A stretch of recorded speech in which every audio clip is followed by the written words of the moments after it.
Sur le salon de Cagnes, on rencontre beaucoup de monde, des pêcheurs, des plongeurs, mais également des apnéistes. Jean-Baptiste, bonjour. Bonjour. Alors Jean-Baptiste, en quelques mots, je vais te demander de te présenter parce que récemment, il s'est passé quelque chose là en début d'année 2016.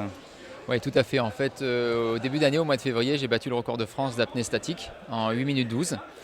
Et c'était une épreuve de la manche de la Coupe de France et c'était à Brest. Voilà. Quel âge as-tu? J'ai eu 41 ans là cet hiver. Ah oui, je croyais que tu allais dire 18 ans. Bah, merci, ouais. On me dit que je suis un peu jeune, mais bon, je les ai quand même. Ouais, bravo. Donc tu as plusieurs partenaires sur le salon de Cagnes et en l'occurrence, là nous sommes chez un de tes partenaires. Oui, tout à fait. J'ai 3 partenaires ici, MC Technologies, Epsilon, Spearfishing et Freediving. Et donc ici aussi, Fanatic, qui m'équipe tout ce qui est sportswear, t-shirts, sweatshirts, etc. quoi. Et c'est dommage, elle n'est pas là, tu pourrais lui donner son nom. C'est Tania. Tania conçoit ses vêtements et toi tu portes les vêtements. Voilà, Tania fait les dessins, les imprime et distribue. Et moi uniquement, je fais quelques photos pour elle, quoi. Ça c'est sympa, mais on va revenir un petit peu sur ton actu quand même, parce que là, on a parlé du record de France, etc. Mais quelles étaient ces conditions? Parce que quand même, il y a un petit peu de jus quand même. Je pense que tu as dû avoir un peu la pression, non?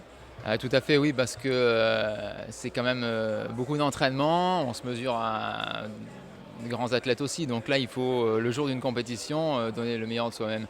Donc en fait, en apnée statique, on ne part pas quand on veut. On a un top départ et on n'a qu'un seul essai. Donc là, il faut vraiment, vraiment tout donner à un moment donné, quoi. Combien de mois de préparation pour ce championnat de France? Ça s'étale sur une année. En fait, la saison commence de septembre jusque là, les championnats du monde qui auront lieu au mois de juin. Là. De quoi tu dis championnat du monde? Oui, les championnats du monde sont en Italie du 6 au 12 juin. Et là, comme je suis en équipe de France, la sélection est quasiment faite. Je peux encore perdre ma place, mais je devrais y aller, quoi. Et là, donc, tu t'entraînes au quotidien? Ouais, je m'entraîne 2 fois par jour. Ah, c'est beaucoup d'entraînement. Ouais. Et tu es rendu à combien, là, sans indiscrétion, en temps?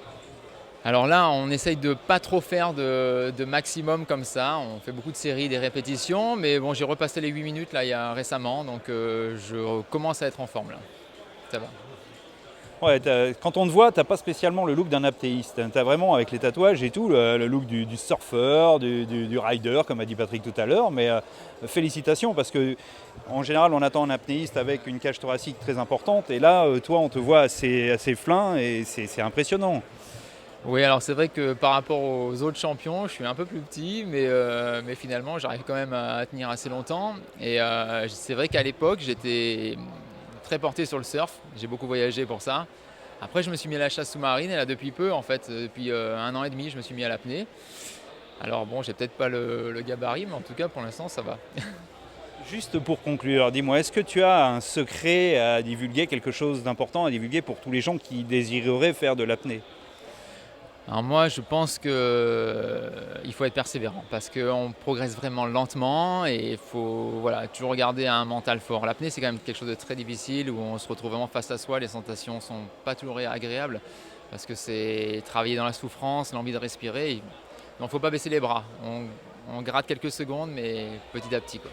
Alors tu sais, Jean-Baptiste, j'apprends des choses de ci, de là, et on m'a dit que l'apnée, tu vas me confirmer parce que j'ai un champion en face de moi, et devenait une drogue. C'est un peu ça. C'est un peu ça parce qu'en fait, plus on en fait, je pense que c'est comme dans certaines disciplines de course à pied ou une espèce d'endorphine qui doit se passer dans le cerveau. Et plus on en fait et plus on a envie d'en faire. Ça, c'est vrai. Bon bah écoute, c'est bien cool tout ça, j'espère te revoir sur le salon, te revoir peut-être chez un de tes autres partenaires. Et puis bon salon et à très vite.